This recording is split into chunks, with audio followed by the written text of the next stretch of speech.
Mga kababayan, si Kamanong po inyong lingkod ay nagbabalik po muli at tayo po magkomentuhan dito po sa Tambayang Makabayan. Sana po nasa maayos po kayong kalagayan at tayo po mag-umpisa na. Komentuhan po natin ito pong dating mayor po ng Maynila. Mga kababayan, nagsalita na po siya at kinukundina niya at binabanatan po ang mga buhaya na magnanakaw sa ating gobyerno. Mga kababayan, ayon po sa kanya, hindi impeachment ni VP Sara ang gusto naming marinig. Ang gusto naming marinig, nasaan na ang talamak na korupsyon, investigasyon. Buti pa itong dating mayor ng Maynila na si Atienza ay nakakita po ng malawakang korupsyon. Samantalang yung mayor po ng Maynila ngayon ay hindi po siya naniniwala na korap ang gobyerno. Chismis lang daw po. Pagdating po kay Mayor Isko, chismis lang ang korupsyon, lalong-lalo po sa presidente na tinatawag na bangag ng kanyang ate. Pakinggan na po natin, panoorin po si dating Mayor Atienza ng Maynila. Pakinggan po natin, mga kababayan.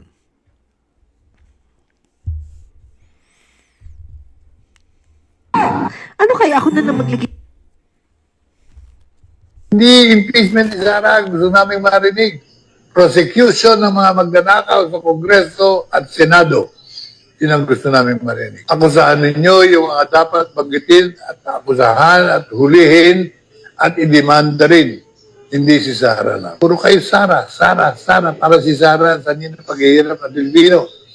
Mabuti na niya pa nga si Sara, may pag-asa pambayan. Hindi impeachment ni Sara, gusto namin marinig. Prosecution ng mga magnanakaw sa Kongreso at Senado. Yun ang gusto namin marinig. Akusahan ninyo yung mga dapat banggitin at akusahan at hulihin at idemanda rin. Hindi si Sara lang. Puro kayo Sara, Sara, Sara. Para si Sara, saan yun ang paghihirap at Pilipino? Mabuti na niya pa nga si Sara, may pag-asa pambayan. Hindi Yan po mga tambay. O yan, nagpapasalamat si dating Mayor Atienza na buti daw nahandyan pa si Sara. At least may pag-asa pa ang bayan. Totoo po yung sinasabi ng dating mayor po ng Maynila na si Atienza. Talagang may pag-asa pa ang bayan kay Sara. Pagka ganito po ang mga naglilingkod po sa atin, mga kababayan, walang iniwan po doon sa ama at walang iniwan sa paglilingkod ng mga dilaw, pink at liberal. Iisa po ang pakay, mga kababayan. Magpayaman sila na magpayaman. Hindi po ba?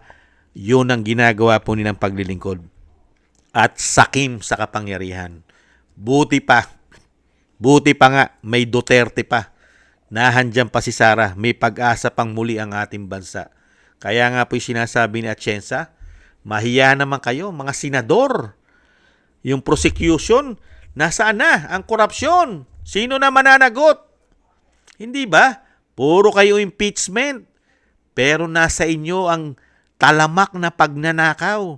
Dahil mismo ang Korte Suprema, lumalabas na ang mga baho ninyo. Hindi ba sa oral argument ng Korte Suprema, lumalabas ang mga baho ng mga politiko sa ginawa nila sa pera ng taong bayan? Nasaan ang 500 billion? Nasaan ang 500 billion korupsyon sa flood control? Wala ba? Sino lang? Nasaan ang mga congressman magnanakaw? Mga senador? Lalong-lalo na yung may accountability na hindi pumapayag na walang 100 billion sa loob ng isang taon. Kailangan meron siya. Wala bang investigasyon? Wala! Walang mangyayari. Dating Mayor Atienza, walang mangyayari sa investigasyon. Dahil nga sindikato. Sino mag-iimbestiga? Sino, NBI? Iimbestigahan ba ng NBI? Kung yung mismong boss niya ang itinuturong ulo, mag-iimbestiga rin ba ang DOJ? Mag-iimbestiga rin ba ang ombudsman? Kung yung mismong ombudsman, kaalyado? Kaya? Mag-iimbestiga ba ang PNP? Mag-iimbestiga ba ang DILG? Mag-iimbestiga ba? Lalong-lalo ang Lalong-lalo ang AFP. Mag-iimbestiga ba yan? Tahimik nga. Di ba?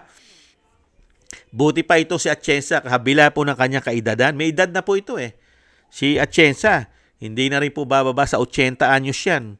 Pero nakikita pa po niya ang talamak at grabing korupsyon po sa ating bansa. Kaya po, bibilib ka pa kay Atienza Bakit po?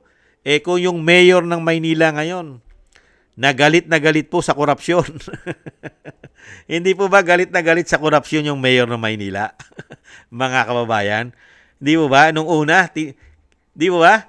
Talagang kinokontra niya po ang grabing korupsyon po sa ating bansa. Pero ngayon, nung nanalo na po ang mayor ng Maynila ngayon, na si Isko, hirap na po siya makita ng korupsyon. At hindi niya na po basta-basta pinaniniwalaan ang korupsyon. Dahil nga po, puro aligasyon lang daw po. At karamihan pa'y chismis lamang pagdating po kay Isko. Kaya nga po yung mga congressman po diyan sa Maynila, mga kababayan, na binabanatan po ni Isko dahil po sa napakalaki po nilang budget insertion allocable na bilyon-bilyon, kinalimutan na po ni Isko na banatan, na nahimik na lang po siya. Buti pa itong dating mayor, mga kababayan, hinahabol at gustong panagutin ito pong mga magnanakaw na congressman, mga senador. Gusto pong maimbestigahan ng dating mayor. Pero magiging bulag pipi po dyan. Bulag pipi. Bingi ang mga politiko, lalong-lalo na yung tinatawag po na injustice, mga kabayan. Diyan po sa Committee ng Injustice ng House of Representatives.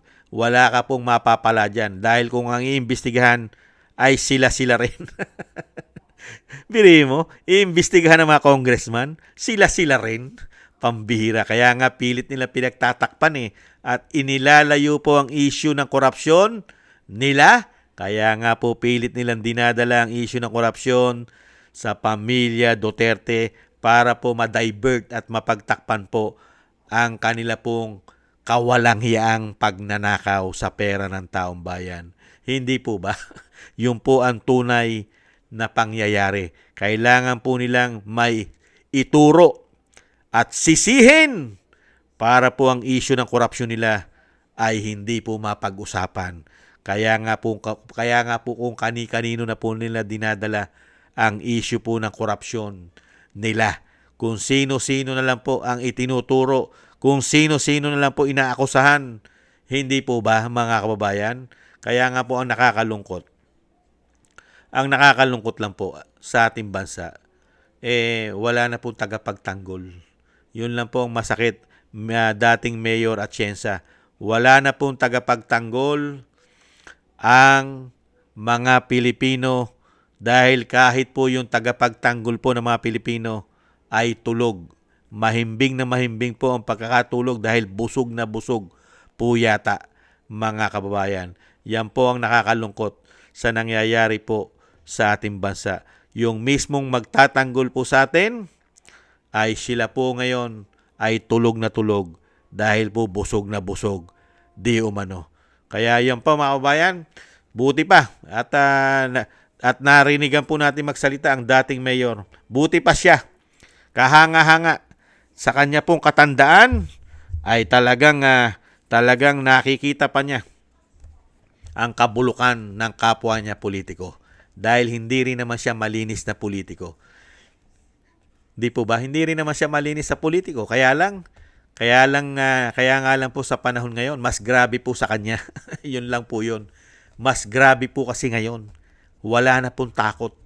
Hindi na po sila natatakot ang mga magnanakaw ngayon. At hindi na po nila tinatago. Lantara na. Lantara na ang pagnanakaw nila ngayon. Hindi po ba? Dahil nga po, ginamitan po nila ng isang damukal na pera para po manahimik ang lahat at meron pa silang tagapagtanggol. Ano po ang tagapagtanggol nila at tagalihis ng issue? Ang malalaking mainstream media di umano sa ating bansa na nadidilibiran din daw po ng maleta ayon sa mga Marines, sa mga ex-Marine. At ano pa, ginamit din po nila ang social media Naglagay po sila ng isang damukal na mga trolls na bayaran ayon din po sa mga ex-marine na dideliveran din po nila. Lalong-lalo na po, nagkaroon po sa kauna-unahang pagkakataon na nagkaroon po ng tagapagsinungaling ang Malacanang na napakahilig po sa fake news. Kaya nga po tinatawag din itong reyna ng mga fake news. Nagsama-sama na po at kinuha rin po nilang enforcement ang makakaliwa. Hindi po ba? Pati yata pera ng mga pogo, smuggler at pulburon lord, mukha yatang nagagamit na rin po yata nila sa pamumulitika. Hindi kaya, lalong-lalo sa ginawa nila sa dating Pangulong Duterte, ginamitan po nila yan ng isang damukal na pera. Hindi po ba?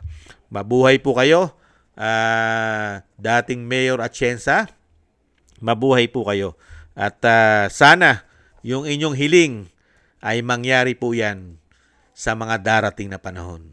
At chinicheck naman po natin na mangyayari po yan, lalong-lalo na po pagka ang Vice President po ang naging Pangulo ng Bansa.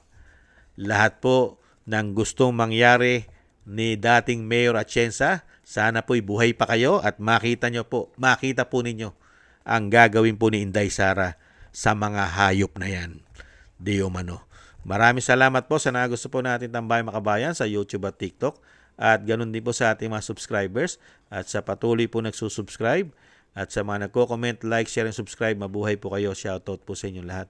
At maraming salamat din po sa mga nagbibigay po ng tulong at biyaya. Shoutout po kay Eric Hersho ng Canada, Tatay Nick ng Canada, Mila Yi, Annie Jo, Jem Aris sa United Arab Emirates, at si Jesus Valdepena, Rolando Guerrero, Gay at Chena, Balance Vision TV, kay Kingston ng Hong Kong, Jake Yahut ng California, USA, Gina Ray ng Berlin, Germany, Julieta Silona ng Sydney, Australia, at Baby Roman Ate Isa ng Cagayan. At ako si Pilam. Thank you po sa inyo mga kabayan. At ingat-ingat po kayo, lalo-lalo po sa inyo po mga paggawa. At shoutout po sa inyo lahat. At God bless po sa atin lahat mga kabayan. God bless po sa inyo. Muli po, paalam. Bye-bye.